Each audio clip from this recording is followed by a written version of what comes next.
আসসালামু আলাইকুম রহমতুল্লাহ। Online backup চ্যানেলের পক্ষ থেকে আপনাদের জানাই আন্তরিক শুভেচ্ছা। আশা করি আপনারা সবাই ভালো আছেন। আজকে আমরা আলোচনা করব নবম দশম শ্রেণীর সেটের 8 নম্বর প্রশ্ন নিয়ে। ক নাম্বার দেওয়া আছে P = 1 Q = BC হলে P ক্রস Q এবং Q ক্রস P নির্ণয় করো। তাহলে আমরা ক নাম্বারের সমাধানে যাই। ক নাম্বার সমাধান দেওয়া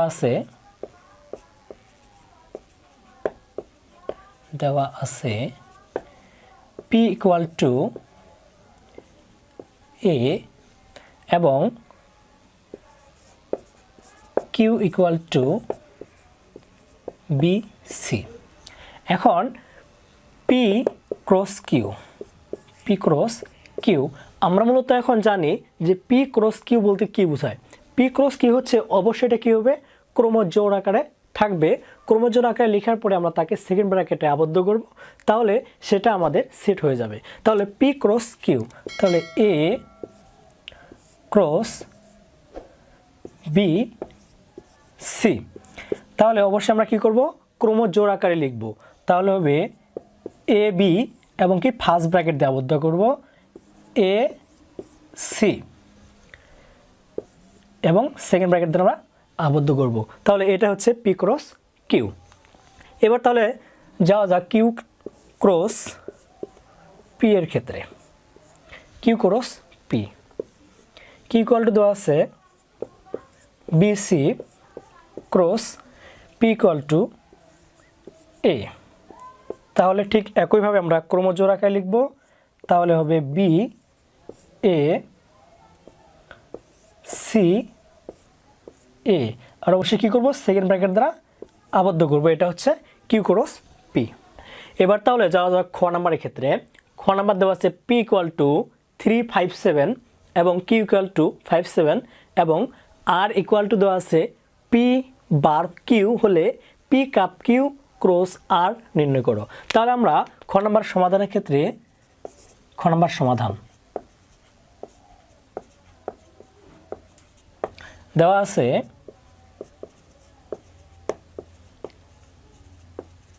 আছে P = 357 Q = 57।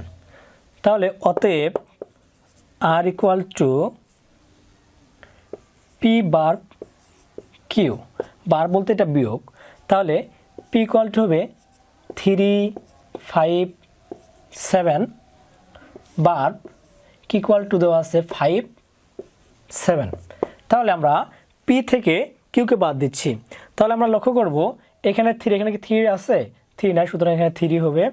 এখানে 5 আছে, সুতরাং চলে যাবে 7 চলে যাবে। তাহলে R = পাচ্ছি আমরা 3। এবার P কাপ Q এর ক্ষেত্রে যাই। P cup Q, P = 357 cup Q = 57। আমরা মূলত কাপের ক্ষেত্রে জানি, কাপ বা এটাকে ইউনিয়ন বলা হয়। আমরা কাপের ক্ষেত্রে জানি যে এটাতে থাকলে হবে, এটাতে থাকলে হবে। আর যদি দুটো কমন যায় তাহলে তো আর বেশি ভালো, সমস্যা নাই। তাহলে আমরা লিখব এখানে 357, এটা হচ্ছে P কাপ Q। তাহলে এবার যাওয়া যাক P cup Q cross R এর ক্ষেত্রে। আমরা P কাপ Q এটা পেয়েছি আমরা 357 ক্রস R পেয়েছি আমরা 3। তাহলে আমরা ক্রস করব, সুতরাং এটা কি ক্রমজোড় আকারে লিখব আগে। তাহলে 3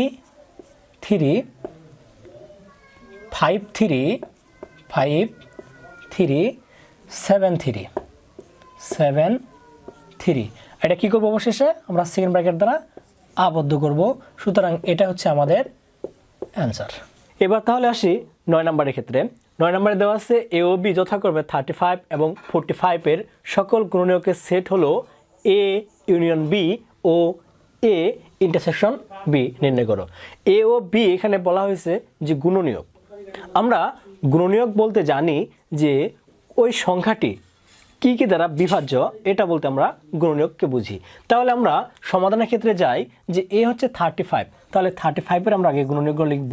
তাহলে 35 ইকুয়াল 1 গুণন 35, 7 গুণন 5। তাহলে আমাদের 35 এর গুণনীয়ক সমূহ হলো গুণনীয়ক সমূহ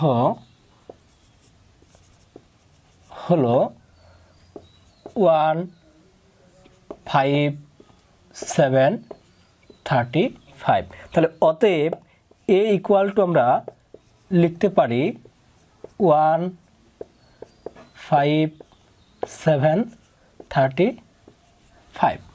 এবার আসি আমরা 45 এর গুণনীয়ক সমূহ লিখব। তাহলে 45 ইকুয়াল টু লেখা যায় 1 গুণন 45, 5 গুণন 9 এবং 3 গুণন 15। তাহলে 45 এর গুণনীয়ক সমূহ হলো গুণনীয়ক সমূহ হলো 1, 3, 5, 9, 15, 45।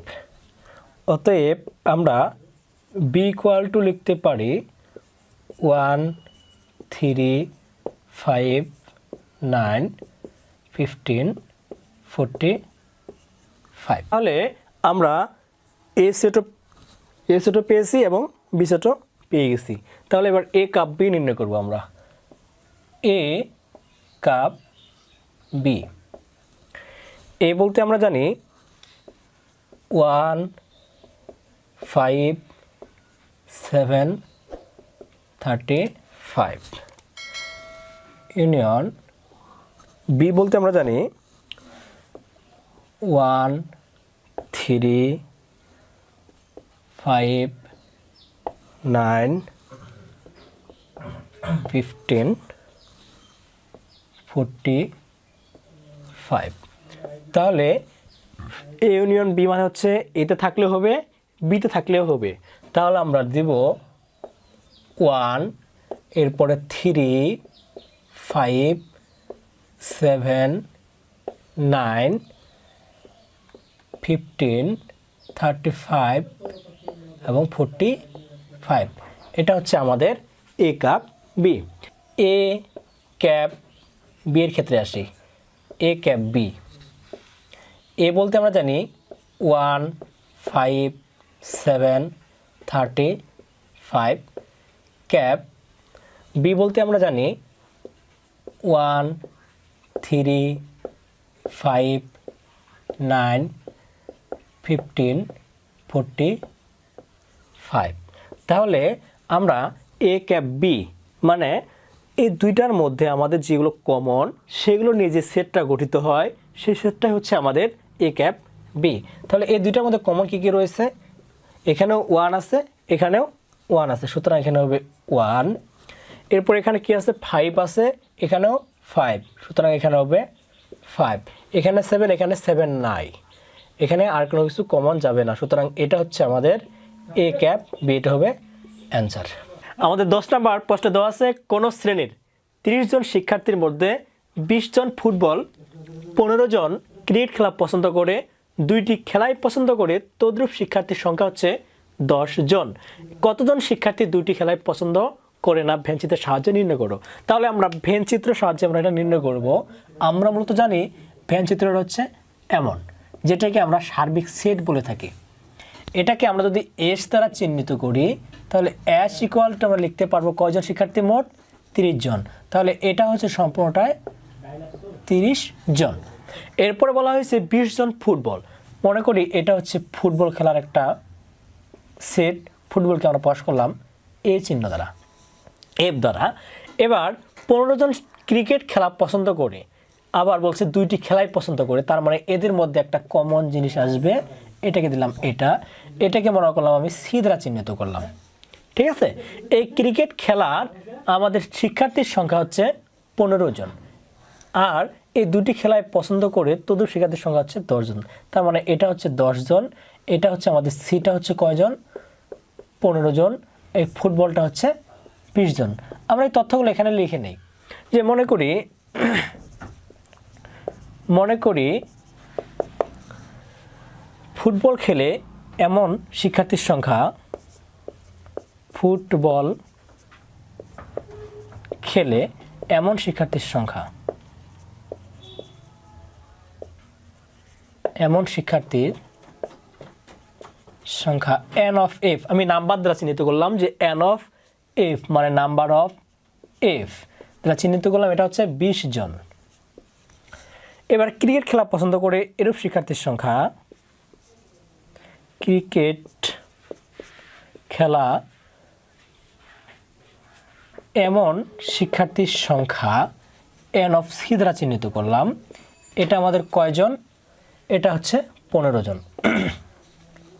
আবার ফুটবল এবং ক্রিকেট উভয়ই খেলে, ফুটবল ও ক্রিকেট উভয়ই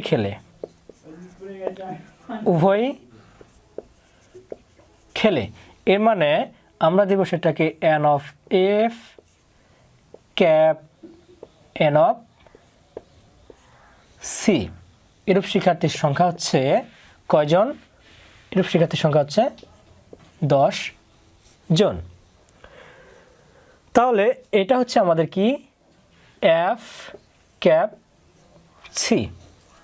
এখন আমাদের প্রশ্ন বলছে যে কতজন শিক্ষার্থী 2টি খেলায় পছন্দ করে না, অর্থাৎ এই ফুটবল খেলাও পছন্দ করে না, ক্রিকেট খেলাও পছন্দ করে না, এরূপ শিক্ষার্থীর সংখ্যা কতজন। তাহলে অবশ্যই এই সম্পূর্ণটায় ফুটবল এবং ক্রিকেট এদের মধ্যে যা আছে এরা খেলাধুলা করে, আর বাকি অর্থাৎ বাহিরের যেটা, অর্থাৎ আমি যে চিহ্নিত করি এগুলো বাইরের অংশটা হচ্ছে কি এরা খেলায় না। তাহলে আমরা যদি এইটুক নির্ণয় করি, অর্থাৎ এফ এবং সি এই অংশটুকু যদি নির্ণয় করে আমরা যদি মোট শিক্ষার্থীর সংখ্যা থেকে সেটাকে বিয়োগ করে দিই, তাহলে আমরা যেটা পাবো ওইটাই হচ্ছে আমাদেরকে কাঙ্ক্ষিত ফলাফল। তাহলে আমরা এফ এবং সি এদের মধ্যবর্তী নির্ণয় করব সংখ্যাটাকে। তাহলে আমরা কি দিতে পারি, তাহলে আমরা দিতে পারি যে N of F cup C equal to, আমরা মূলত জানি দুইটার ক্ষেত্রে সূত্র হচ্ছে N of F plus N of C বিয়োগ, আমরা জানি যে এন অফ এফ এবং এন অফ সি যোগ করার পর আমরা যে জিনিসটাকে ডবল হিসাব করছি সেটাকে আমরা কি করব, বিয়োগ করে দেব। তাহলে আমাদের এই অংশটুকু এফ ক্যাপ সি এই অংশটুকু আমরা ডাবল হিসাব করেছি, তাহলে সেই অংশটা আমরা কি করব, বিয়োগ করে দেব।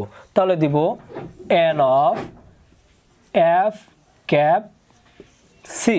তাহলে এন অফ এফ এমন শিক্ষার্থীর সংখ্যা হচ্ছে আমাদের 20 জন, তাহলে 20 যোগ এন অফ সি এটা হচ্ছে 15 জন, এবং N of F cap C অর্থাৎ এই মধ্যবর্তী অর্থাৎ এই দুটোর যেটা কমন রয়েছে, কমন শিক্ষার্থীর সংখ্যা হচ্ছে 10 জন। তাহলে আমরা পাচ্ছি এখান থেকে 25, অর্থাৎ 25 জন কি উভয়ই খেলে, অর্থাৎ ফুটবল খেলে ক্রিকেট এরা খেলাধুলা করে। তাহলে এমন শিক্ষার্থীর সংখ্যা অর্থাৎ 2টি খেলাই পছন্দ করে না এমন শিক্ষার্থীর সংখ্যা তাহলে কি হবে, তাহলে অবশ্যই আমরা কি করব, এটা থেকে এটা আমরা বিয়োগ করে দেব। তা আমরা লিখব যে অতএব 2টি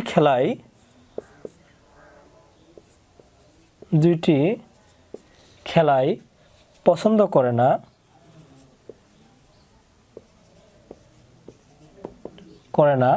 এমন শিক্ষার্থীর সংখ্যা, এমন শিক্ষার্থীর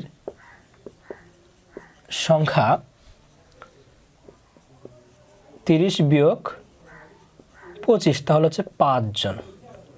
তাহলে আমাদের 2টি খেলায় পছন্দ করে না এমন শিক্ষার্থীর সংখ্যা হচ্ছে 5 জন, এটা হচ্ছে আমাদের অ্যান্সার।